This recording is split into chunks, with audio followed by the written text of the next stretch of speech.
Hola a todos, queridas oyentes, hermanos y amigos.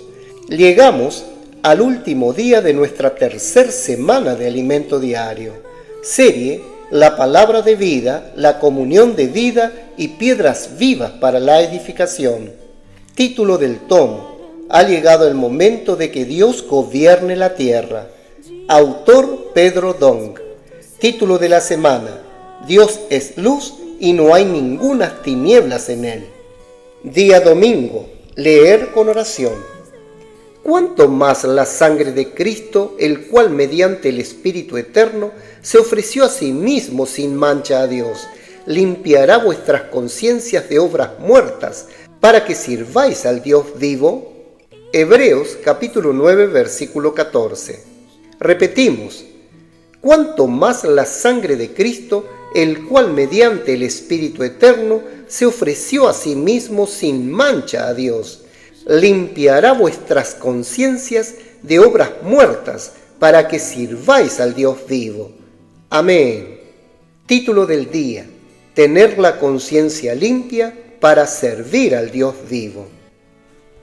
El Señor quiere liberarnos del pecado, y para que eso suceda, la única manera es vivir en el Espíritu. En Romanos, el apóstol nos muestra cómo Dios trató con el pecado. Porque lo que era imposible para la ley, por cuanto era débil por la carne, Dios, enviando a su Hijo en semejanza de carne de pecado, y a causa del pecado, condenó al pecado en la carne. Capítulo 8, versículo 3. Dios condenó al pecado en la cruz, porque Cristo llevó el pecado a la cruz. Él mismo no tenía pecado, sino que tenía semejanza de carne de pecado, y fue en esta semejanza que llevó el pecado a la cruz. De esta manera, Dios pudo condenar al pecado en la carne. Por tanto, la carne ya está condenada en la cruz, y la realidad espiritual de esto está en el Espíritu. El apóstol Pablo concluye: sabiendo esto, que nuestro viejo hombre fue crucificado juntamente con él, para que el cuerpo de pecado sea destruido, a fin de que no sirvamos más al pecado. Romanos capítulo 6, versículo 6. Nuestro viejo hombre ya fue crucificado, y esa realidad está en el Espíritu. Si vivimos en el viejo hombre, no tenemos esta realidad. Sin embargo, si vivimos en el Espíritu, esta realidad se vuelve verdad para nosotros. La ley del Espíritu y de la vida nos ha librado de la ley del pecado y de la muerte. ¿Cómo es posible dejar de vivir una vida de pecado o ser esclavo del enemigo de Dios? Viviendo en el Espíritu. Para vivir en el Espíritu tenemos un camino, que es buscar la palabra de vida. A través de la palabra recibimos más de la vida de Dios, que es luz, y entonces la luz que está en la vida se convierte en nuestra luz.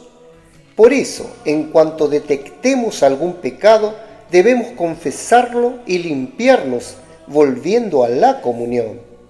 Confesar los pecados y no ocultarlos es la manera de mantener la comunión de vida. Proverbios capítulo 28, versículo 13. El objetivo de Juan, al inicio de su primera epístola, es mostrar que permanecer en la comunión de vida nos lleva a tener una conciencia limpia para poder servir al Dios vivo. Hebreos capítulo 9, versículo 14. Al sumergirnos en la palabra, hablándola unos a otros y permitiendo que la palabra more en abundancia en nuestros corazones, cumpliremos la voluntad de Dios, que es edificar la iglesia, propagar el evangelio del reino por toda la tierra habitada y traer de vuelta a nuestro amado Señor Jesús. Esa es nuestra esperanza. Amén. Querido oyente, escriba a continuación su luz en la palabra, dirección y amonestación de lo que recibió de la lectura de hoy. También ore y haga un grito de guerra basado en estos ítems, para que la palabra profética quede sedimentada en su corazón. Jesús es el Señor.